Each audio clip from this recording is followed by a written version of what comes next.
Bonjour à tous, dans cette vidéo je vais vous donner une méthode efficace d'entraînement pour réussir à coup sûr le luc léger. Donc je vous parle du luc léger, le test navette. Donc ce test navette c'est quoi? C'est un test qui est souvent utilisé dans les institutions, l'armée, la police, les concours d'entrée aussi, dans les examens, dans les écoles de sport pour passer les brevets professionnels, donc les BPGEPS. Et ce test est toujours employé, donc c'est un test souvent sous-estimé. Ce test-là, en fait, vous allez faire parcourir une distance entre 20 mètres, entre deux lignes séparées de 20 mètres. Il va falloir à chaque fois augmenter un palier supplémentaire. Ces paliers, vous allez donc partir du palier 1 et aller jusqu'à un palier désiré par l'examinateur et vous allez devoir le maintenir. Comment le maintenir? C'est-à-dire que pendant toute la durée du palier, chaque palier dure 1 minute, il va falloir passer le pied derrière la ligne. Donc passez le pied derrière la ligne, vous repartez dans l'autre sens 20 mètres, vous repassez le pied derrière l'autre ligne. Et ça, vous allez devoir pendant 1 minute maintenir cette cadence, donc avec le bip. Si votre pied ne passe pas la ligne au moment du bip, vous avez une chance, deux chances, la troisième fois, vous êtes éliminé, vous n'êtes pas apte. Donc ce test va permettre de tester votre vitesse maximale d'aérobie, votre VO2 max, donc votre capacité respiratoire lors d'un effort soutenu. Donc ce test, comme je dis, il est souvent, on le sous-estime. Les nouvelles recrues qui arrivent ou les nouveaux candidats pour rentrer en école de sport le sous-estiment et sont éliminés dès ce test. Parce qu'il faut savoir qu'en école de sport, pour passer le brevet professionnel, c'est la première épreuve. En général, elle est le matin. Donc cette épreuve, vous allez la faire, elle est éliminatoire, la faire et vous passez les autres épreuves, si vous réussissez cette épreuve, ou vous êtes éliminé, vous rentrez chez vous. Il y a, je pèse mes mots, 3/4, bien 2/3, voire 3/4 des candidats qui sont éliminés à cette épreuve. Là, je parle pour les brevets professionnels.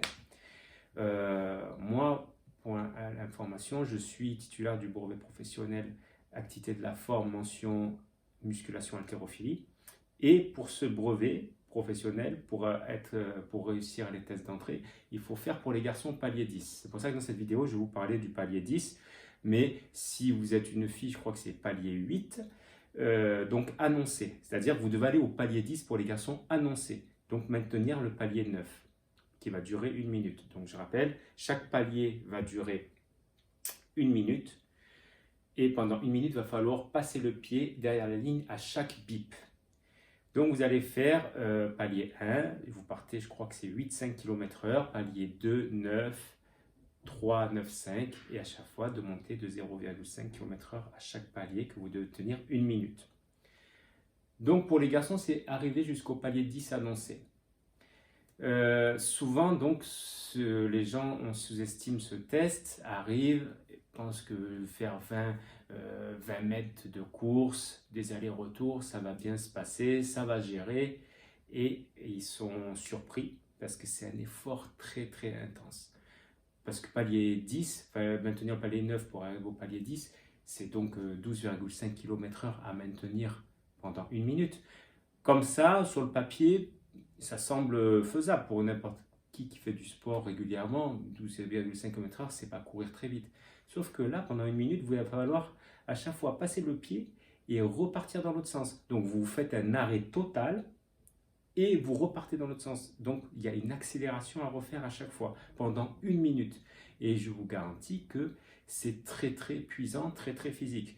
Donc je parle pas, là je vous parle de palier 10, mais si vous voulez faire palier 12 par exemple à l'armée, pour entrer dans certaines unités d'élite, c'est palier 12 minimum. Vous ne faites pas palier 12, on ne vous regarde même pas. Là on va parler du palier 10 pour un candidat au BPGEPS.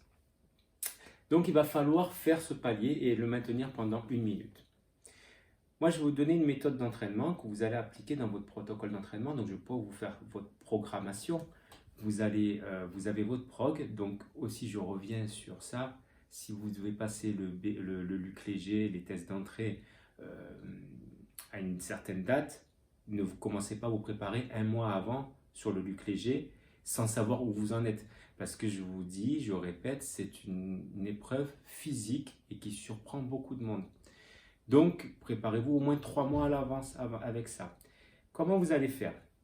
Pour faire le palier 10, ma méthode d'entraînement, c'est que vous allez calculer, au lieu de refaire à chaque fois des lucs légers, ce qui est assez éprouvant, dans votre programmation d'entraînement, dans votre préparation, mettez une fois par semaine un entraînement fractionné, mais basé sur ce palier. Donc, je m'explique. Le palier 10, enfin maintenir le palier 9 jusqu'à 10 annoncé, c'est 11 bips. C'est-à-dire qu'entre les 20 mètres, pendant 1 minute, vous allez devoir tenir 11 bips. D'accord? Je rappelle qu'à chaque bip, vous devez avoir le pied derrière la ligne. Si le pied ne passe pas derrière la ligne, au bout de 2 avertissements, vous êtes éliminé. Normalement, si ça n'a pas changé. Donc, vous allez devoir garder ces 11 bips. Ce que vous allez faire, c'est qu'une fois par semaine, quand vous allez vous entraîner, vous allez faire un entraînement bien spécifique sur ça. Une fois par semaine, ça ira amplement. Vous allez, après 20 minutes d'échauffement, d'avoir bien fait monter le corps en température, faire un peu de PPG, talons-fesses, élévation de genoux, un peu de travail de hanche, vous allez commencer votre bloc d'entraînement pour ce palier. Donc je reviens, palier 10, nous pour les gars, je cherche à atteindre ce palier 10. Je vais faire 3 séries de 1 minute et je vais prendre 3 minutes de repos entre chaque série. Pendant 1 minute, donc je vais tracer mes 20 mètres, mes 2 lignes de 20 mètres. Vous faites là en faisant des grands pas, d'accord? Vous faites des grands pas, à peu près un bon mètre, et vous faites vos lignes. Et là, vous allez essayer de choisir un revêtement qui correspond à ce que vous allez avoir le jour de l'entraînement, d'accord?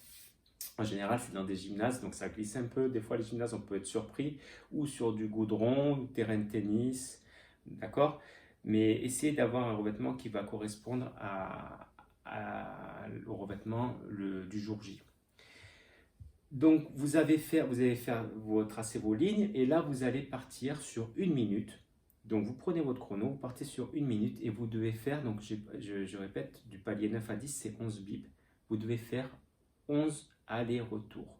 D'accord? Vous devez toucher à chaque fois la ligne et revenir minimum 11 fois. Si vous arrivez pendant 1 minute à garder cette cadence, les 11 allers-retours, vous êtes dans la bonne allure.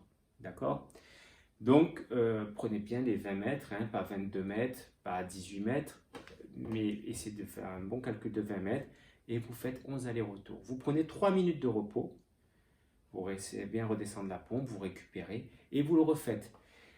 Alors le premier, si vous arrivez à faire 11 allers-retours, c'est très bien. Si vous arrivez à en faire 12, c'est encore mieux, ou 13, c'est encore mieux si on cherche à viser le palier 10. Mais comme on dit, qui peut le plus, peut le moins, donc vraiment, c'est très bien. Mais ne vous désespérez pas, hein, parce qu'au deuxième bloc, vous allez faire sûrement moins. Par exemple, si je fais 11 allers-retours juste à ma première minute, après mes 3 minutes de repos, je repars. Deuxième bloc, je vais peut-être faire 11 ou voire 10, voire 9, d'accord? Troisième bloc, je vais faire peut-être encore moins. Mais c'est normal, vous allez vider les stocks de glycogène, parce que c'est un effort intense, vous allez sécréter de l'acidité, donc vous n'allez pas aller vers le plus, c'est normal. Donc ne désespérez pas. Si vous êtes déjà, vous arrivez une fois, c'est que vous allez réussir à le maintenir. En plus, le jour d'examen où il y a une émulation, vous avez envie de réussir, donc vous allez avoir ce truc en plus. Si vous n'arrivez pas dès la première fois à faire les 11, pareil, dites-vous que la semaine d'après, à force d'entraînement, si la première fois, je fais ma première minute, je fais que 8 allers-retours en 1 minute, et dites-vous que la fois d'après, la semaine prochaine, vous allez peut-être en faire 9, et après vous allez en faire 10. Et puis, je vous garantis que si vous entraînez avec si vous êtes assidu et si vous êtes persévérant et régulier, vous allez réussir. Il n'y a pas de raison. Le truc, c'est de s'y prendre au moment voulu, d'accord? Comme je vous dis, prenez pas un mois, ne vous y prenez pas un mois avant les épreuves. Si vous n'avez jamais cru, vous n'avez jamais fait ce test, c'est complètement presque impossible. Si vous n'arrivez pas au palier 10, c'est que vous y prenez un mois avant. Et essayez donc de le faire régulièrement, au moins 3 mois avant. Et je vous garantis que vous allez réussir ce test. De temps en temps, essayez de vous faire ce test aussi sur des surfaces plus glissantes, sur un stade en stabilisé, sur un terrain de pétanque, vous voyez, un terrain de pétanque assez long, où vous allez glisser un peu. Donc ça fait que vous n'allez pas avoir un renvoi, vous n'allez pas pouvoir renvoyer correctement. Mais c'est intéressant. Donc pourquoi c'est intéressant? Parce que quand vous allez sur un revêtement qui est bien stable, comme dans un gymnase, vous allez être surpris, vous allez être meilleur même.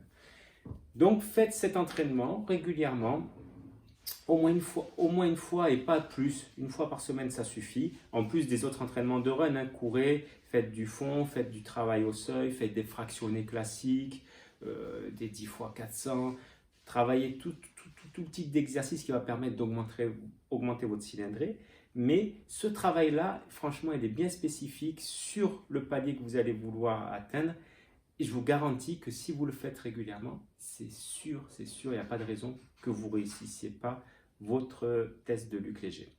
Donc, je répète, moi je veux faire le palier 10 parce que je veux rentrer en BPJEPS Force. C'est palier 10 pour les hommes, palier 10 annoncé. Il y a 11 bips. Et bien, je me fais 3 fois 1 minute, 11 allers-retours. Et si j'y arrive, tant mieux. Si j'arrive encore plus que 11, c'est super. Et si j'y arrive pas, je ne désespère pas. Chaque semaine, je vais augmenter. Et un jour, vous allez réussir à faire vos 11 allers-retours. Vous savez que vous êtes prêt pour le jour J. Voilà, donc j'espère que cette vidéo vous a plu, que ça va vous aider pour vos tests de sélection, quelle que soit l'entité que vous voulez rejoindre. N'hésitez pas à la partager si ça peut rendre service à certains. Abonnez-vous à ma chaîne YouTube. Je fais régulièrement des entraînements, je présente régulièrement des entraînements et je donne des conseils. Mettez un pouce bleu, mettez la petite cloche si vous êtes notifié à chaque fois que je sors une vidéo. Bon courage à vous, entraînez-vous comme il faut, avec régularité et persévérance, et tout se passera pour le mieux. Allez, à plus sur ma chaîne Nim Training. Ciao!